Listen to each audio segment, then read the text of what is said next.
Good morning, ladies and gentlemen, from the beautiful historic Veterans Memorial Hall at Bronx Borough Hall here in the South Bronx. My name is Melissa Cebollero. I have the honor of emceeing this press conference today on behalf of Montefiore Einstein, the institution that I proudly work for. Welcome to today's press conference. We're here to acknowledge and somewhat celebrate Domestic Violence Awareness Month. That month is the month of October, and this office, the Bronx Borough President's office that is in this building, has done 20 years, I'll say that again, 2 decades of work in acknowledging and raising awareness on domestic violence.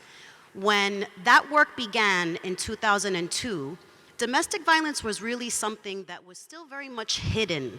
People didn't speak about it. It was one of those crimes that everyone knew was happening, but it was still very private. It was almost taboo to come out and say, I am being victimized by a family member, an intimate partner. And so when then Bronx Borough President Adolfo Carrion came into office, he partnered with the Bronx District Attorney's Office on a federal grant, and part of the work of that grant was to raise awareness and connect people to resources. And that work began right in this very space 20 years ago with an event called Bronx Diva Spa. And that spa day was a way of embracing people, embracing all genders, reminding everyone that they had value, that they had worth, and we offered them free spa services to uplift their spirits, whether it was a new haircut, whether it was a facial, whether it was a massage. Believe it or not, this majestic space was transformed into a functioning day spa. And all the while those constituents were in this space, we had all of the many social service resources available.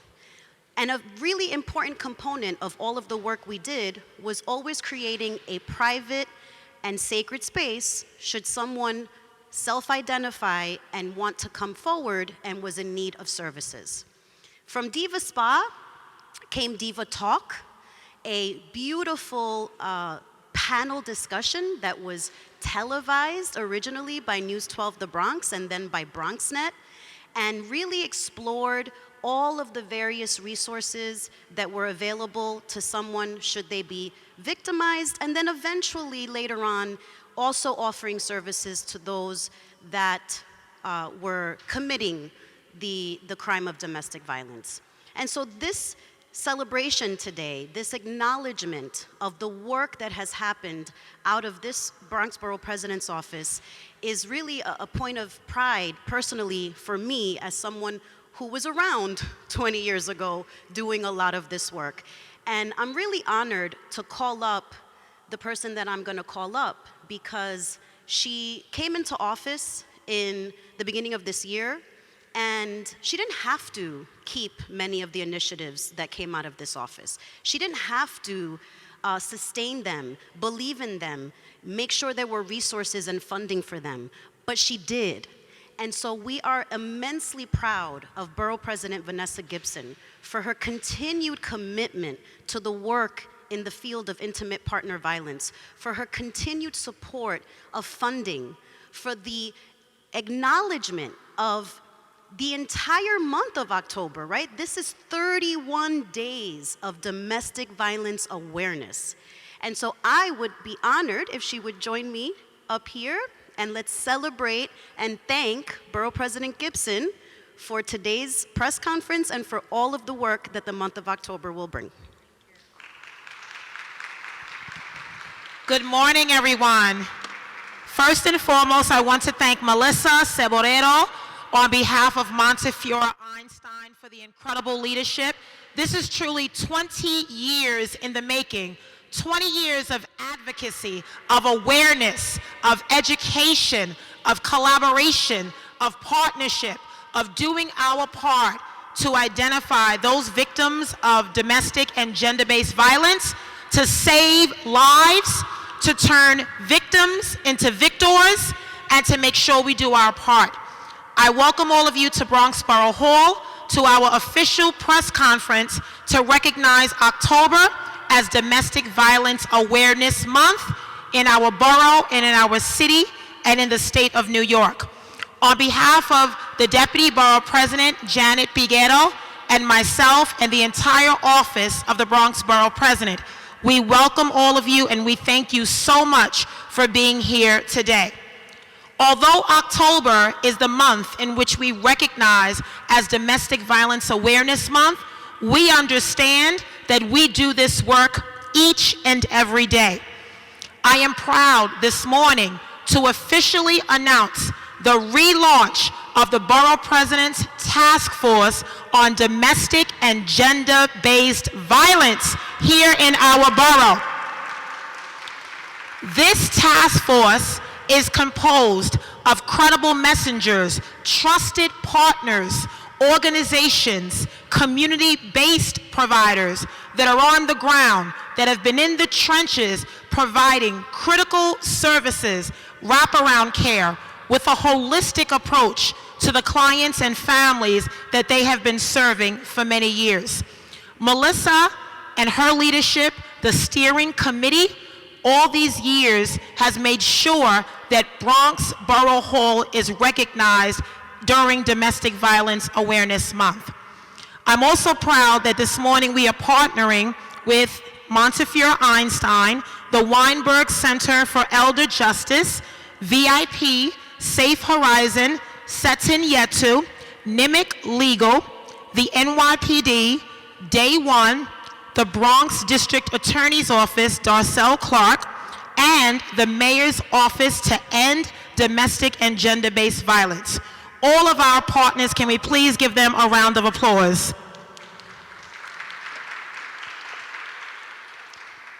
So you all understand that this is truly the work of God. We are out here saving lives each and every day, reminding those who are victims of domestic and gender-based violence that they are never alone, reminding them that their circumstance does not define who they are, but they can survive being a victim and turn into a victor of their circumstance. We know that domestic and gender-based violence has an impact on women, predominantly women of color, which also means it has an impact on our children, on families. And so we want to first lift up those that have been impacted by domestic and gender-based violence. Those survivors who are alive and safe and here to tell their story, to tell their testimony of how they have survived. We are so grateful, but we know that there are many New Yorkers and many Bronxites that cannot tell their story. And so we lift up those families who have lost a loved one, a partner to domestic violence. In our borough, in just this year alone, we've had several domestic violence homicides. Most recently, an NYPD transit officer who was fatally stabbed by her estranged husband, leaving behind a 3-year-old son. Prior to that, we had another woman in our borough fatally stabbed by her estranged partner as well. Prior to that, we had a mother in the Northeast Bronx who was fatally stabbed by her partner and also her 6-year-old daughter. Prior to that, we had a mother in the South Bronx who was also fatally stabbed by her partner, leaving behind a son and daughter who are now being raised by their aunt. These stories are painful. They are heartbreaking when you think about the potential that these women, our sisters, had living in the silos of darkness, not knowing that they were victims, that love should never hurt.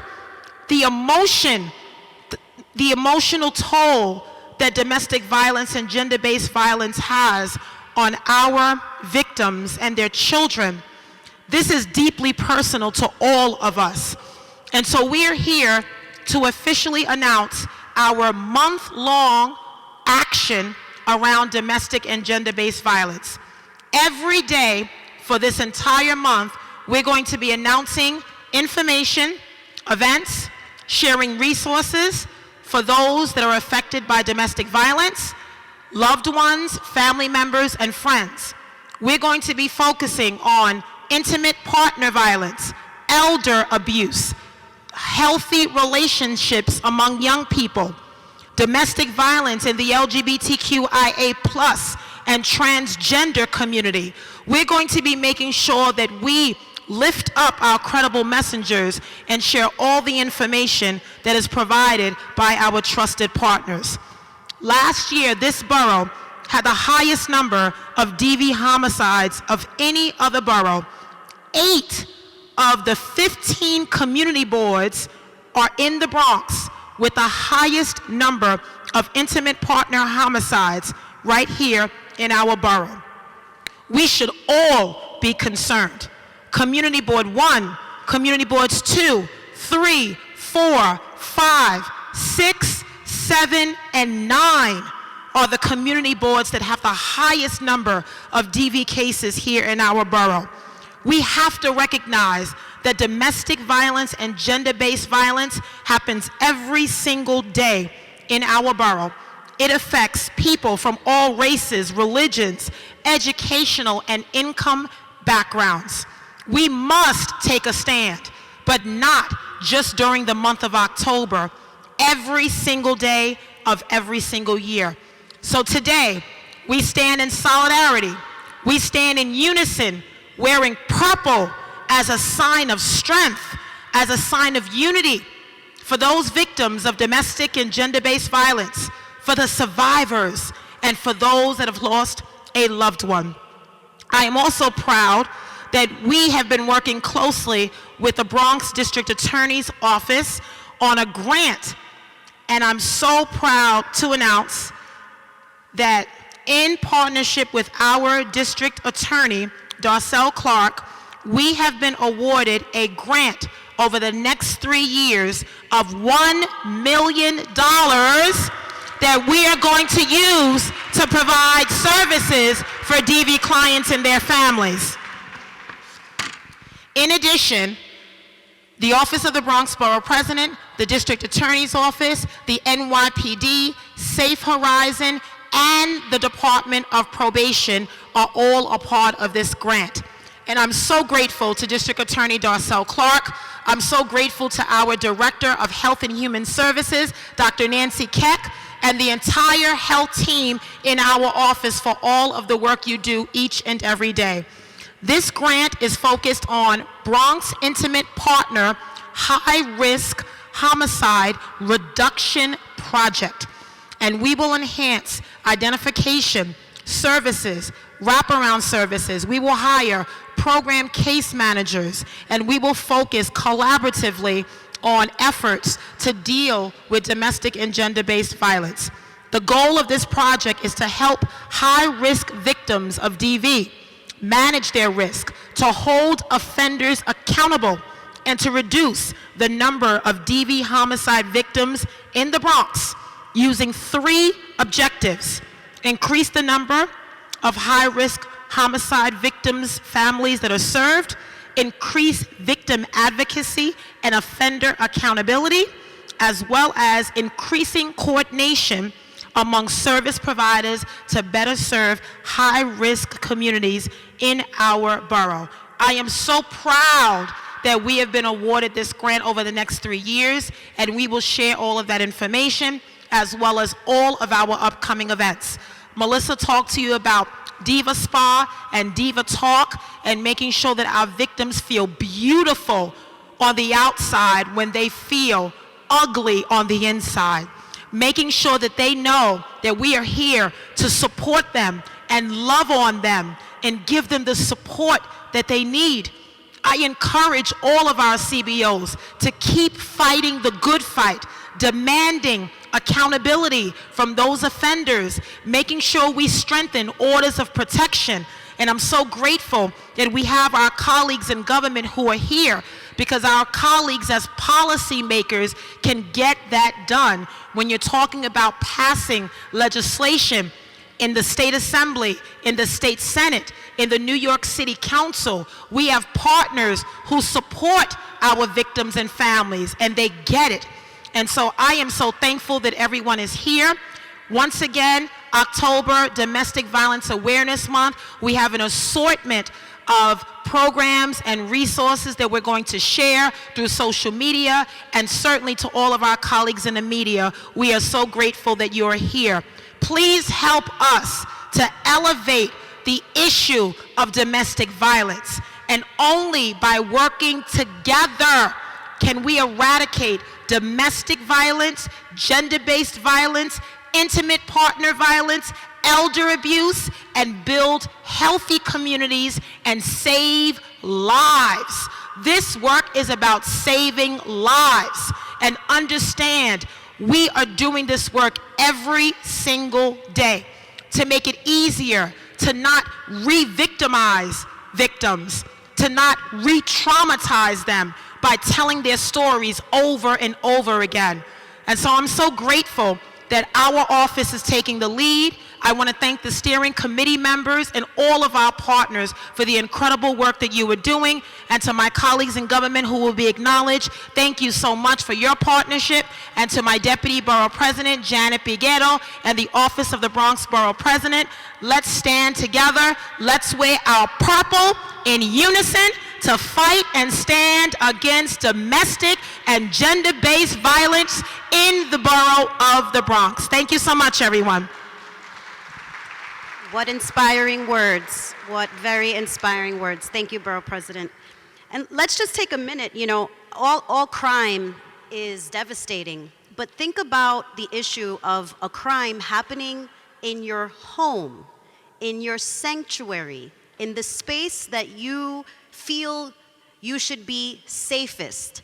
And then think about the repercussions of a crime happening in your home. Your family members, your work is affected. Domestic violence is something that we have to continue to raise awareness, to speak truthfully about. And I want to call up additional partners, folks that are fighting this good fight every single day. So without further ado, Councilmember Marjorie Velasquez, please join us at the podium.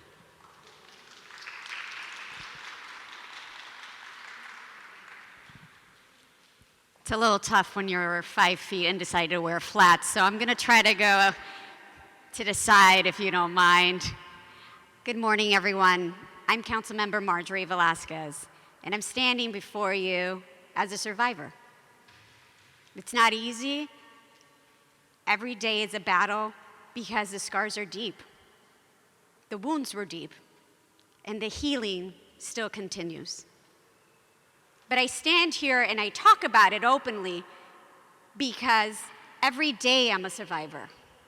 Every day I wake up and I choose to give myself my self-worth. Every day I'm here to support and uplift those who have gone through something like I have, or sometimes even worse. Empathy, compassion is what's gonna see us through. Taking the time out and asking each other, how are you today, is gonna see us through. We can pass all the legislation, we could fund all the program, but it's on us to make sure that we are supporting one another and we're reminding each other of your worth. It's a team and it's a village. And I have to say, yes, a couple of last years have been traumatic as what we see on the news time and time again. But you have a village. You certainly have my office always there for you. And I want to really thank Borough President Gibson for stepping up, for having not only today's event, but really taking the time out to invest in our communities, to see us, to hear us, and to put us in the forefront. When we're talking about awareness, it's looking at me and saying, wow, she did it. Because you know what? We all can. So thank you. I'm going to say everything in Spanish now for those who do speak Spanish. Buenos días, soy concejal Marjorie Velázquez, que represento el Distrito 13. Estoy aquí hablando hoy en día porque soy una sobreviviente. Y nosotros entonces necesitamos su apoyo. Yo soy una concejal, sí, puedo hacer tanta legislación, puedo dar tantos fondos a nuestras organizaciones, pero estoy aquí para decirte que yo estoy aquí para ustedes, que yo te veo, te escucho, que somos una familia que tiene a ustedes como prioridad. Estamos aquí para elevar uno al otro y decirles que estamos aquí con los recursos, pero estamos aquí como humanos y vamos a seguir para adelante. Y si usted está pasando por algo, estamos aquí, mi oficina está abierta y le quiero dar y agradecer a nuestra presidenta del condado, Vanessa Gibson, por todo el apoyo y por no solamente los esfuerzos de hoy, pero de realmente invertir en nuestras comunidades y elevarnos juntas. Estamos aquí para ustedes y gracias y buen día. Thank you, Council Member. As the Borough President said, this has to be a team effort. She brings the county resources, Councilmember Velasquez brings the city resources, but on behalf of the state, I'm honored to call up Assemblymember Natalia Fernandez, who continues to do the good work around domestic violence. Thank you so much. Good morning, everyone, and thank you so much for being here. Thank you, Borough President Vanessa Gibson, for making this a priority in your administration. I know it's not lost on you, and it's not lost on anyone here, as we see the facts that the Bronx is still suffering the most in New York City. The Bronx still has the highest number of domestic violence cases. It's a crisis. It's a crisis that's been going on for too long, and with the pandemic, we saw it only grow. That as we were stuck at home, victims were stuck with their abusers. But it must be known and it must be spread as far as we can that there is help in the Bronx. There is help here. There are people that love you, support you, and want to protect you and can help protect your family. And today, this month, and every day, we must be aware that this fight doesn't end. That every day of this year, there might be another attack. There might be another case. But what we know for sure is that there is help. And I truly am thankful for the partnerships in this city and this borough to continue to make this a topic of conversation that needs to be discussed. We are strengthening the powers that be. We are strengthening the laws that can protect victims. I'm very proud to be a part of a legislature that in the last few years, we have put protections against those with firearms. Abusers with firearms can no longer have that gun. That if you are stuck in a relationship and you decide to leave, that you can break your contract, you can break your lease, you can break your phone bills for your protection and for your safety. And now we need to look at what else we need to do. We've entered a world where virtual court is possible. Maybe we should keep that going so abusers are not sitting in the courtroom with their victims, or the victims are not sitting with their abusers in the courtroom. We have to look at what abuse has turned into with cyber attacks, with online harassment. We have to continue to grow the conversation and to find more solutions in policy and in our communities. So thank you again. Thank you for being leaders. Thank you for being support systems. Thank you for being an aid to this fight and to the many that continue to suffer, but don't have to suffer anymore. Thank you so much. I'm honored to be here. We will keep the fight going in the state, working with our colleagues in the city here in the borough, because together we can find the solutions to make sure that no one else has to suffer. Thank you. Thank you, Assemblymember. Inspiring words. Thank you to our elected leaders. But the work continues, and it takes many, many levels of government and of nonprofit work. And so I'm honored to now call the Bureau Chief of the Domestic Violence Bureau for the Bronx District Attorney's Office, Agata Giovanni.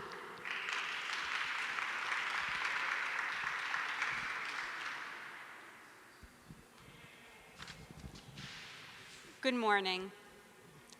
I'm happy to be here on behalf of District Attorney Darcel Clark and partnering with the Borough President's Office in kicking off October as Domestic Violence Awareness Month. The Domestic Violence Bureau at the Bronx District Attorney's Office is staffed by assistant district attorneys and staff that are dedicated to prosecuting domestic violence crimes. And although this month is focused on raising awareness about domestic violence, the work that we do in support of victims and in holding offenders accountable goes on all year, every day. Our office has a Crime Victims Assistance Bureau, and that bureau works with victims and survivors providing services including crisis intervention, safety planning, relocation services, counseling. Through our strangulation initiative, specially trained advocates reach out to victims of strangulation to educate them on the dangers of strangulation, which is a lethality indicator, and to provide them with services and support even prior to an arrest. And assistant district attorneys investigate strangulation cases before an arrest is ever even made. We are also co-located with the Family Justice Center and work closely with them, making referrals for services and for assistance in helping victims get orders of protection in family court. If you are a victim of domestic violence, please know that you are not alone. There are organizations and members of the community and resources at the Bronx District Attorney's Office to help you. And we know that domestic violence not only impacts the victims, but it impacts their families and the community at large. And so if you are a member of the community or a family member who believes that you know someone who is a victim of domestic violence, this month is a great opportunity for you to learn more about what you can do to assist. This year, the Bronx District Attorney's Office is holding our 5th annual Run, Walk, Roll to End Domestic Violence. The event will take place on October 15th at 161st and the Grand Concourse. It starts at 9:30 a.m. It is a free event, and it is being co-sponsored by the Borough President's Office and the New York Yankees, and it is in partnership with the Mayor's Office to End Domestic and Gender-Based Violence, the Women's Bar Association, and Bronx Care. Last year, we had a fantastic turnout of about 300 participants, and we are aiming for even more this year. Survivors will speak at this event about their experience and about their bravery. You can join us to run, walk, roll, or just to observe and participate. We have flyers available today with information on how to register, and it's a wonderful opportunity to help us raise awareness and to support the cause of ultimately ending domestic violence in our county and in our communities. Thank you. Thank you, Bureau Chief Giovanni. Oh, sorry. Bureau Chief, where is your name? D. Giovanni. You mentioned the Family Justice Center, and for those who may not be aware, I want everyone to know that the Borough President's Office and this Borough President was helping to end domestic violence long before she even entered office, because she had space at 198 East 161st Street that belonged to her office. And that space was dedicated and donated to the City of New York to create the first ever Bronx Family Justice Center, a one-stop shop to avoid re-victimization of a domestic violence victim. Imagine that you have to take a day off of work, find childcare, leave your children out of school potentially and bring them with you if you had a family court case. You were running to one office in Brooklyn, one office in Lower Manhattan. And so the concept of the Justice Center was really an attempt to bring all of the resources that a survivor needed to one place, and a friendly and warm and inviting and safe location. So we're really proud to be able to have hosted and still have the first Bronx Family Justice Center. Keeping the program going, because it is quite a lengthy one, I would love to call the Executive Director of the Mayor's Office to End Gender-Based and Domestic Violence, Denise Cortez.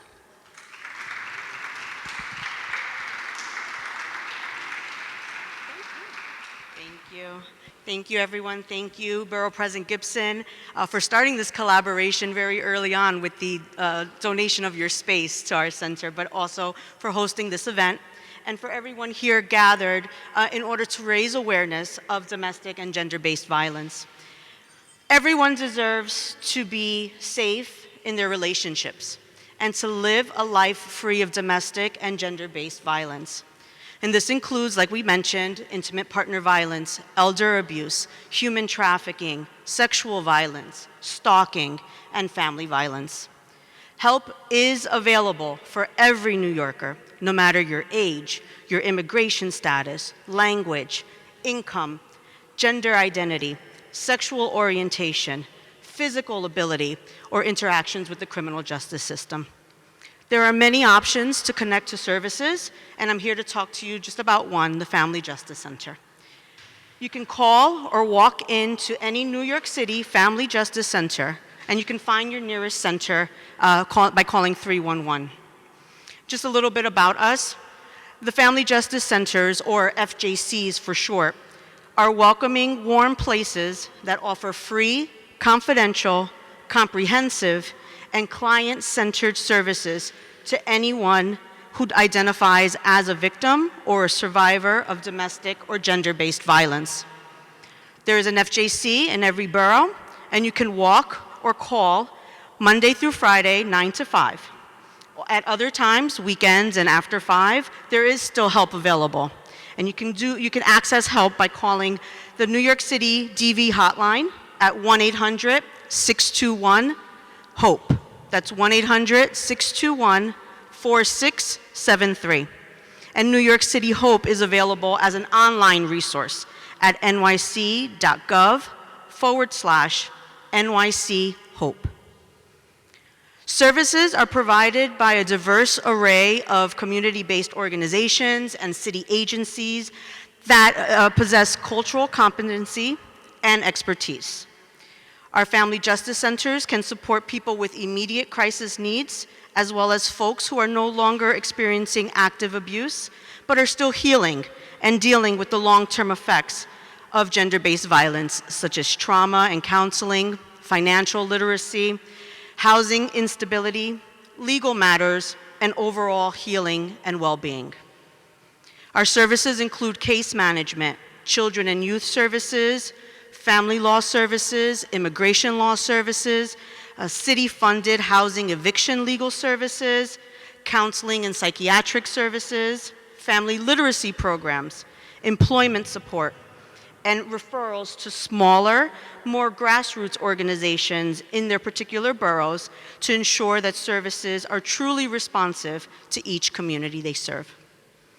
We practice a client-centered approach, and so while the FJCs are co-located with the district attorney's office, and we do have plainclothes domestic violence officers on site, no one is required to engage with law enforcement, and help is available to anyone who does want to seek the services of law enforcement.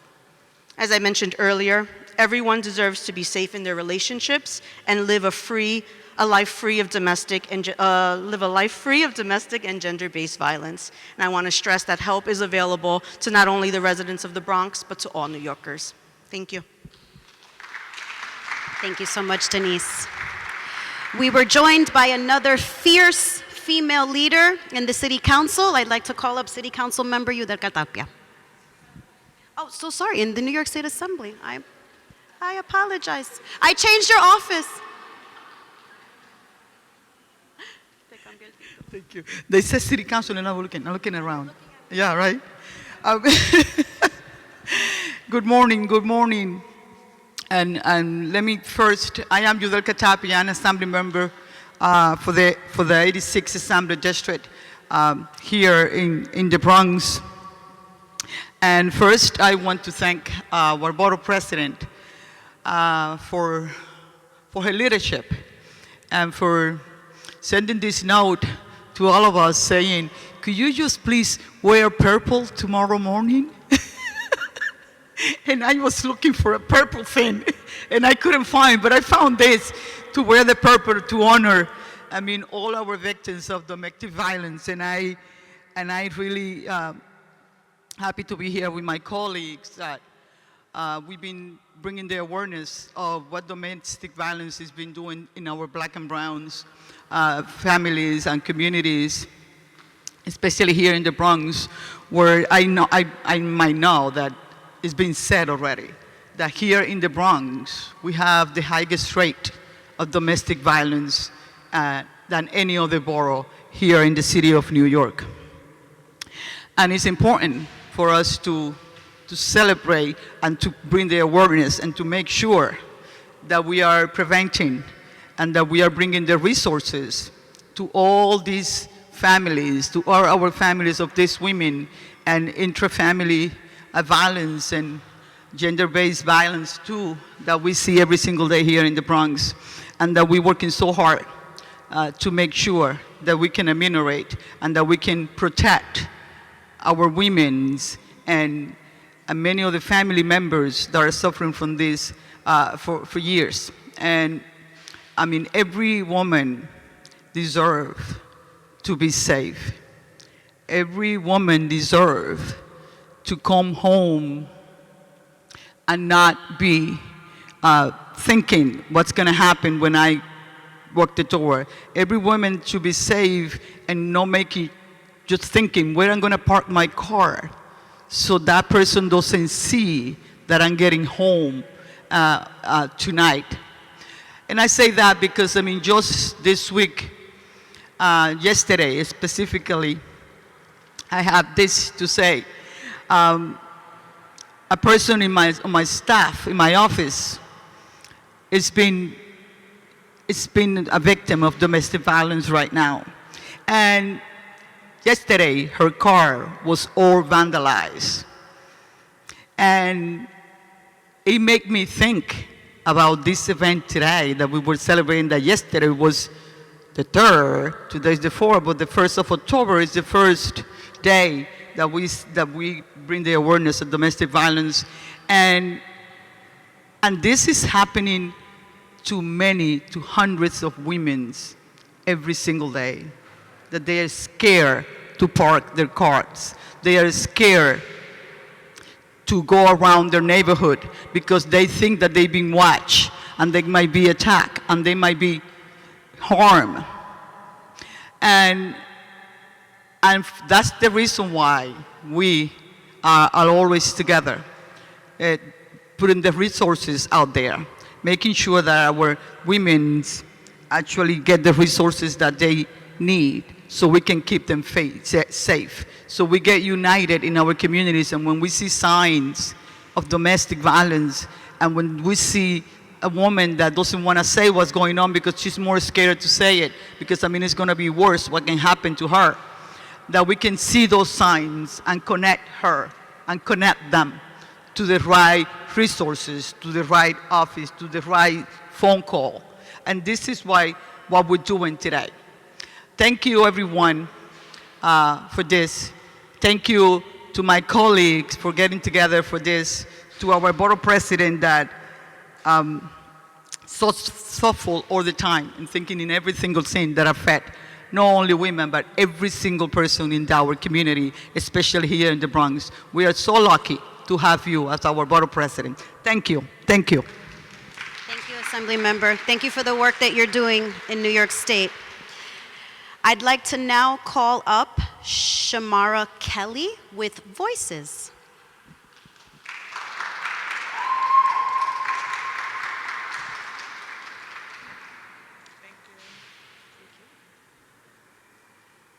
Thank you. Good morning. My name is Shamara Kelly. I am a community organizer with Voices of Women. And we organize around policies and systems that impact survivors, such as myself. I also sit on the Voices Committee as well. I also sit on the Voices Committee. I am a mother, a sister, and a friend. 4 years ago, I got out of my own DV situation. I am here because I survived, nothing more, nothing less. What a morning to be standing here in front of you all. This month is Domestic Violence Awareness Month, a month that survivors are uplifted and resources are flowing. And though it's exciting to see, survivors aren't only to be uplifted in October. We are to be uplifted every day. Not every day, but every month as well, and every hour. It's every hour in a day that a survivor is having to go through systems that impact them. but not only impact them, but even traumatize them as well. And like many of my fallen angels, it's too late for any system to step in because they are killed. My story isn't a forever after story. It's a story of resilience, a story of strength, a story of never giving up. It's by my ancestor grace that I'm standing here today. And my support for my vow sisters, my sisters in purple, my family, my kids, and the countless supports that I have created on my own. The world paints this picture that I survived, but I'm actually thriving, if you ask me. I would like to thank the Bronx Borough President, Vanessa Gibson, for the opportunity to share my story, and I'm honored to be here today for acknowledging survivors today. This month is very appreciated. But wear your purple today, every month. Uplift survivors' voices always. Thank you. Thank you so much, Ms. Kelly. Thank you for sharing your story. I'd like to now call up Angelina Rosado with Voices and Returning Hope.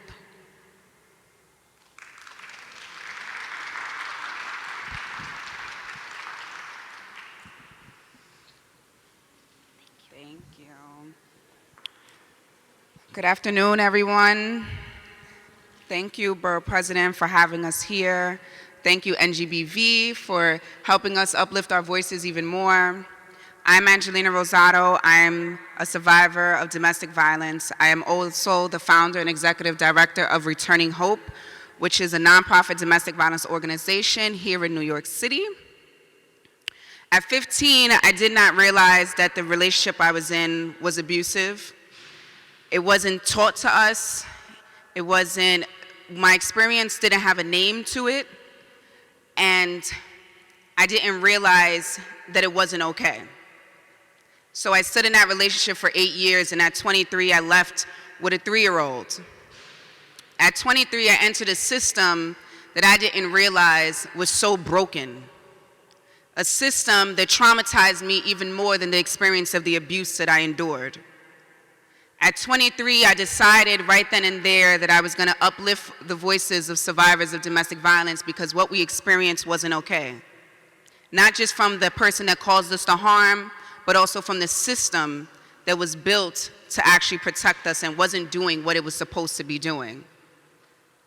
I started Returning Hope. My daughter's name is Hope. And at 3 years old, she actually wiped my tears and returned the hope back into me that everything was going to be okay. So I decided that I wanted to return hope back into other people. And that goes for both men, women, members of the LGBTQ community, and especially the teenagers, because I was a teen. I was that teen. I later on went and found out that the game was more political than I thought. And I started reaching into my resources and working with assembly members and working with council members to create legislations and laws. And I am happy to say that I am on the team with Khalil Anderson and a state senator. And sorry. Whew.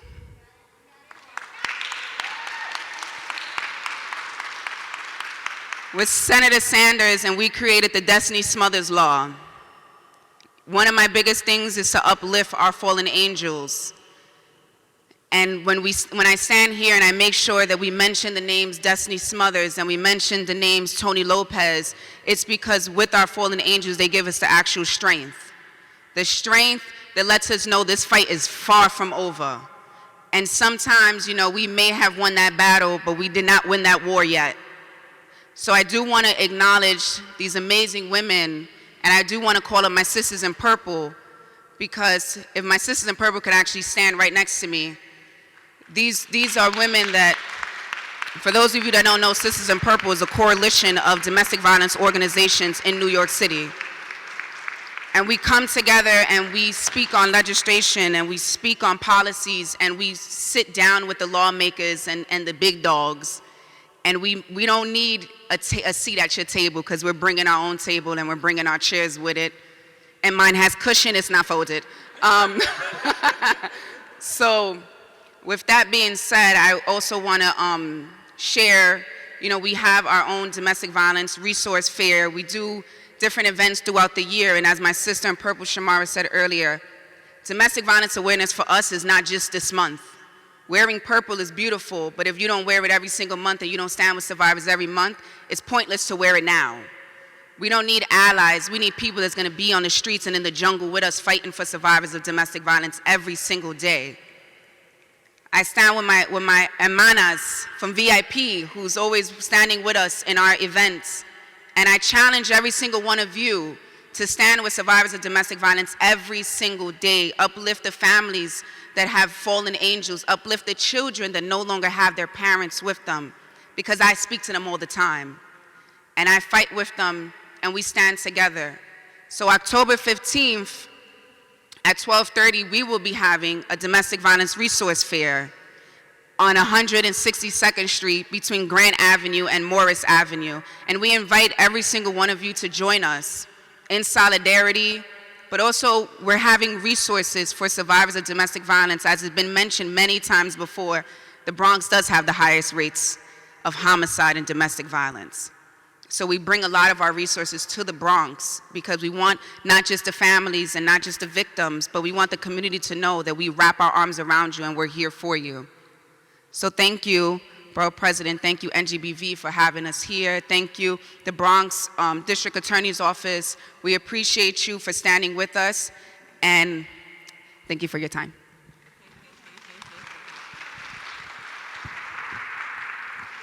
Thank you again for those courageous words. We would now like to call up Maria Eugenia, the community organizer from VIP, a partner in the DIVA Steering Committee. Hi, good afternoon. My name is Maria Eugenia Mondejan, and I'm the community organizer for VIP Violence Intervention Program. In VIP, we serve Latino immigrant DV survivors. First of all, I want to thank you, the Bronx Borough President, Vanessa Gibson, for inviting us today. And I also want to introduce two very committed women, immigrants, survivors of domestic violence, and promotoras of VIP, Victoria Leal and María Bárbara López.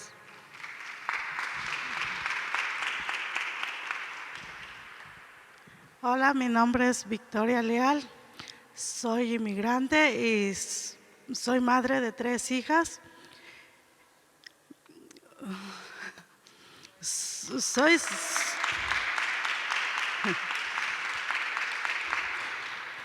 Soy sobreviviente de violencia doméstica.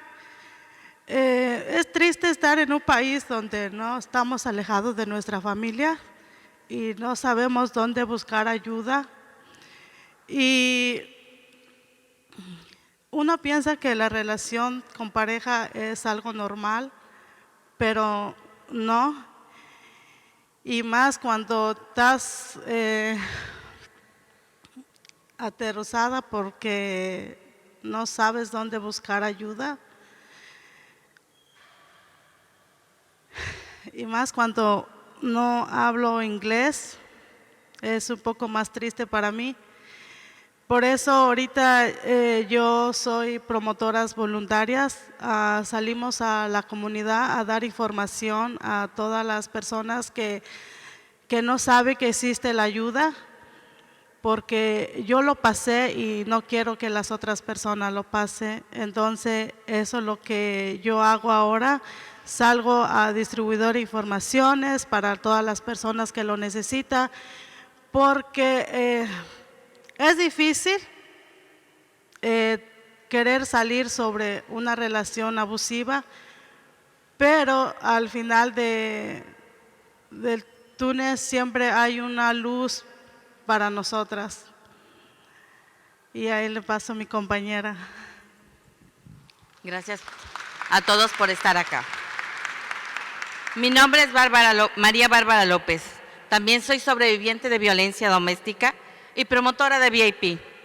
En VIP ofrecemos servicios gratis en español, sin importar el estatus migratorio. Tenemos refugios, consejería, acompañamiento judicial y ayudamos con servicios públicos y vivienda. Ofrecemos programas de justicia económica y también programas para niños, adolescentes que hayan sido víctimas o testigos de violencia en su hogar. También tenemos programas para víctimas de violencia sexual. Nosotras, las promotoras, ofrecemos talleres sobre violencia doméstica y violencia en el noviazgo. Si tú conoces a alguien que está sufriendo violencia doméstica, por favor llama al 1-800-645880. Esta línea es bilingüe, disponible las 24 horas al día. De la violencia doméstica se puede salir. No tengan miedo de pedir ayuda. Soy sobreviviente de violencia doméstica, la más sutil, la que no tiene marcas y la que nadie me podía escuchar. Buscando ayuda encontré.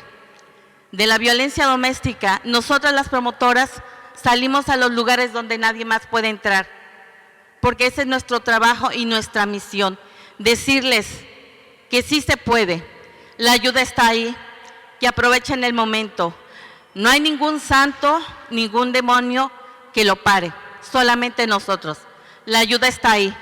Por favor, llama al 1-800-664-5880. Gracias por estar aquí. Gracias, amigas, por su fuerza y por su voz, y mándale un recuerdo a Margarita Guzmán, su líder muy fiel. I'd now like to call Victoria, oh no, that was Victoria Lodge, sorry. Hager Shakwat with the Community Wellness Program at Satu Yeti.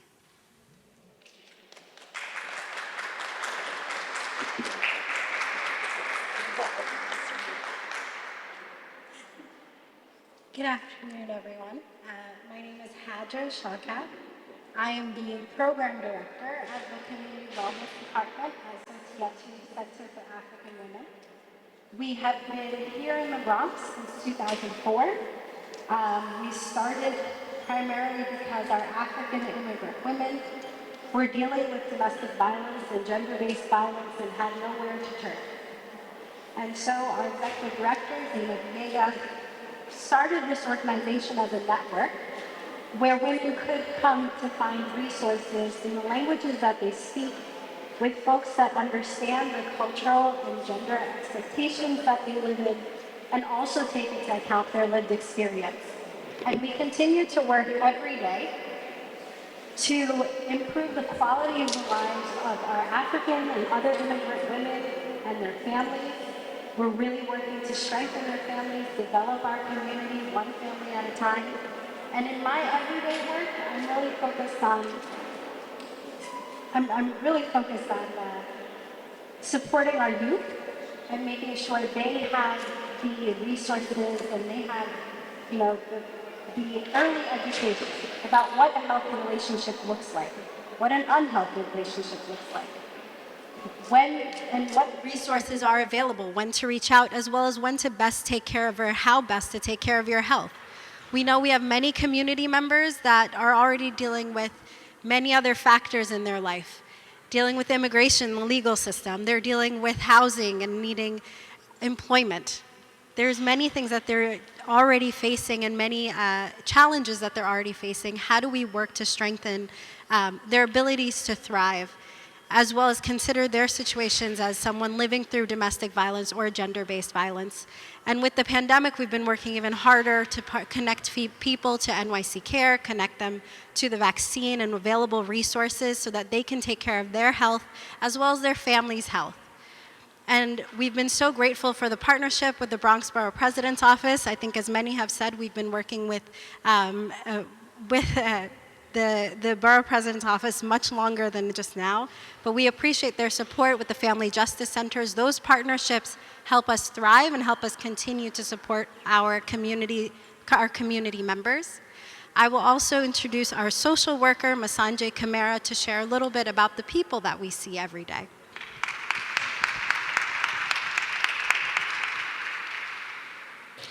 Good morning. My name is Masanje Kamara. I'm a social worker with our Violence Against Women and Girls program at South Year 2. Our program we provide trauma-informed, culturally and language responsive services to victims of domestic violence and intimate partner violence. Our clients are also individuals who have experienced culturally sanctioned forms of gender-based violence, including female genital mutilation, early forced marriage, polygamous marriages.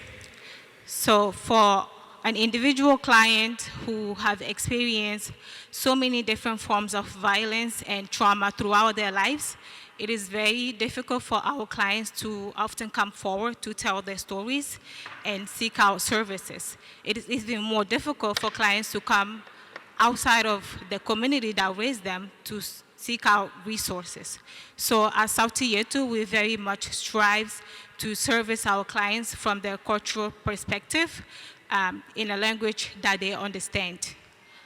And so we are very grateful for all the community providers and resources that strive to service African immigrant community from the cultural perspective and in a language that they understand. There are so many barriers for African immigrant women when it comes to seeking out services, including language, cultural, immigration status, and childcare, just to name a few.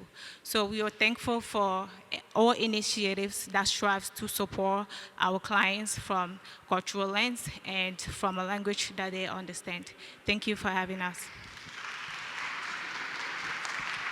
Thank you very much. As you can see, this work takes a lot of partners, and we still have a few speakers. Given the timing, we're going to ask that you please limit your comments to less than a minute, but we do not want to leave you out. So without further ado, we would like to call up Zoe Plua with she's a public health specialist with the Weinberg Center for Elder Abuse.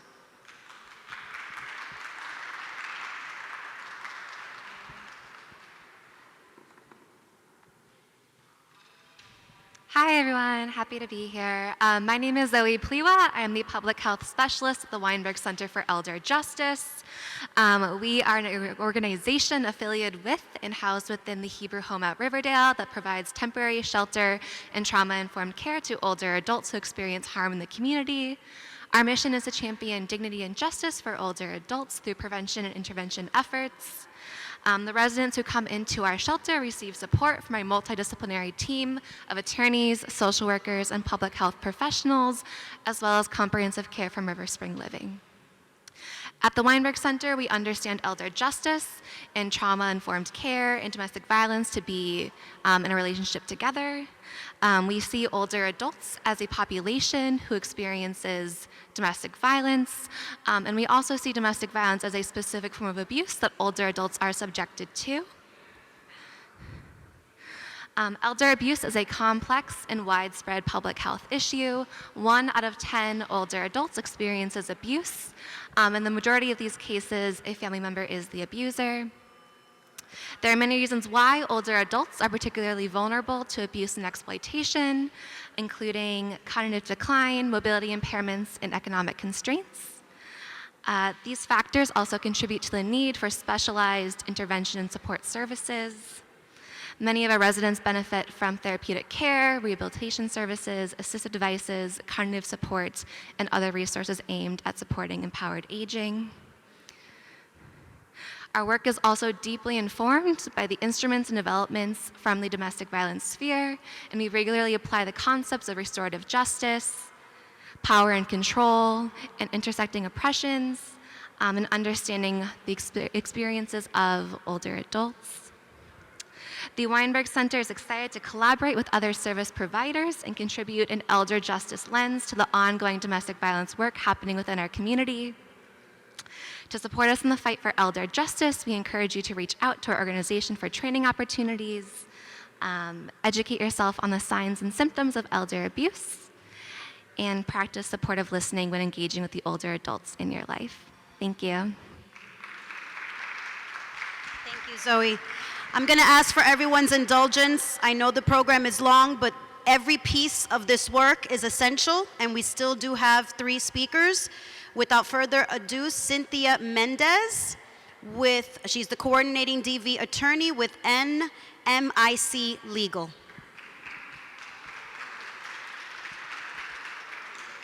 Hi, everyone. Thank you. Before I begin, I want to thank the Bronx Borough President, Vanessa Gibson, for the invitation today to speak about the resources that exist for victims and survivors of domestic violence. I am Cynthia Mendez. I am the coordinating domestic violence attorney at Northern Manhattan Improvement Corporation, which is also known as NMIC. And we are a nonprofit serving the communities of Washington Heights in Manhattan and in the Bronx. We provide bilingual services in Spanish, and at our domestic violence program, we offer trauma-informed services to victims and survivors of domestic violence, which includes counseling, support group, and legal services.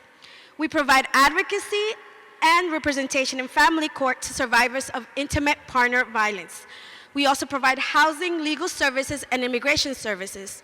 Oftentimes, clients do not know that they have immigration relief available as well. Our services are focused on and helping clients achieve safe and stable lives free from abuse. We hope that we bring awareness of the resources survivors and victims of domestic violence today. If you would like more information about our services, there are flyers by the entrance. Thank you.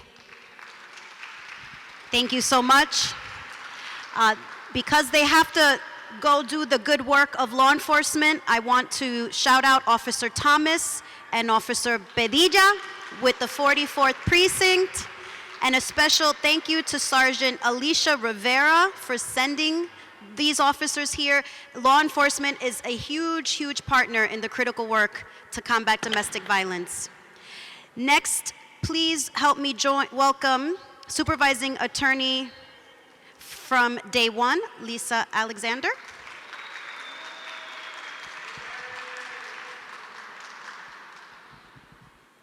Thank you, everyone, and thank you all for sticking around. I know we're tight on time, so I appreciate your patience. Thank you to the Bronx Borough President's Office and to Bronx Borough President Vanessa Gibson for inviting us to speak here today.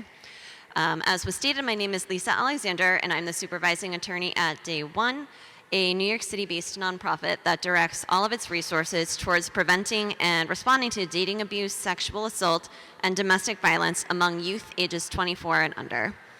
When we think about domestic violence, we often don't think of young people, particularly teens, but in 2019, 11% of New York City youth reported experiencing physical violence in their interpersonal relationship.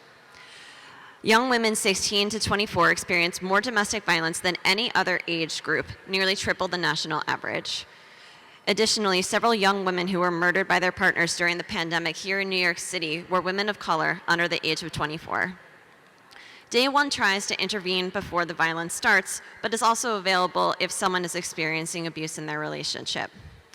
Our training programs and direct services, including counseling and case management and legal services, help young people learn about healthy relationships, offer counseling, both group and individual, as well as represent young people in family court and immigration proceedings relating to the violence that they might experience.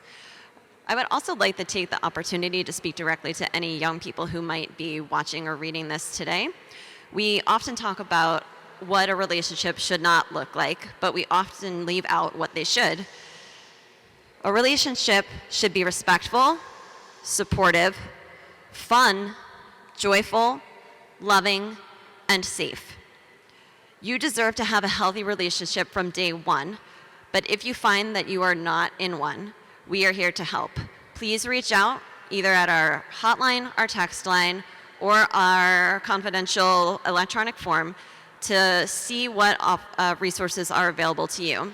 They are confidential, non-judgmental, and will give you the information that you need to help assess what is best for you in this moment. Thank you. Thank you, Lisa, for protecting our youngest. And finally, Allison Brunel with Safe Horizon. She is the Family Court Director. And Vilma Torres, who is with the Safe Horizon Family Justice Center. Thank you. Thank you. Thank you. We'll be quick. I'm Allison Burrell. I represent Safe Horizon at the Bronx Family Court.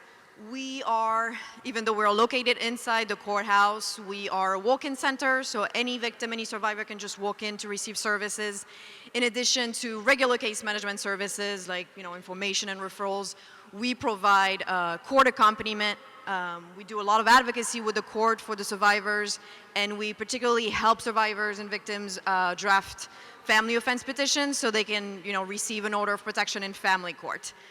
We do a lot of that. So if anybody that you know is in need of an order of protection, even if they're not sure this is what they want, please let them know to come to us. We'll have a conversation with them. We'll give them all the information they need so that they can make this the best decision for themselves. And now I will give to my colleague Vilma at the FJC. Yes. Hi, good afternoon, everyone. It's always an honor to be among our colleagues. Really, Safe Horizon has been around. We're now almost 45 years. You go on our website, www.safehorizon.org. It gives you an overview of us being in the family justice centers, domestic violence programs, counseling centers, our community programs, our criminal court programs, our family court program. It really is, I have great respect for our 24-hour hotline because it's a lifeline. I'm always honored when our advocates will email us at 3 o'clock in the morning and say, hey, Vilma, call so-and-so. That tells you right there that there's a lifeline and that someone is there. So please, we have some information on the back. And again, thank you all. Thank you, ladies. If everyone could join me for a group photo, I think it's really a testament of how long this program is. We should be grateful for the many, many, many services that our population receives in this borough, therefore how long this program was. But let's celebrate that. If everyone could please join me for a group photo.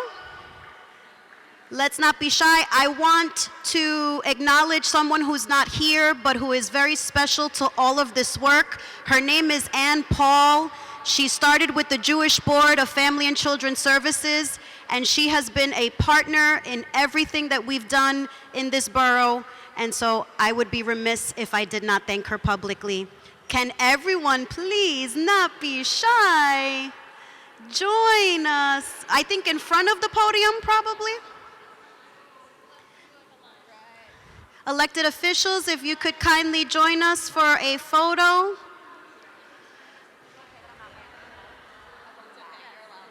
Staff in the back, can everyone pause for, well, we can't take a picture without the borough president. Thank you all for staying. Thank you all for covering this very critical issue. Please continue to cover us throughout the 31 days and well beyond the month of October. On behalf of Montefiore Einstein, my name is Melissa Ceballero, and I thank you.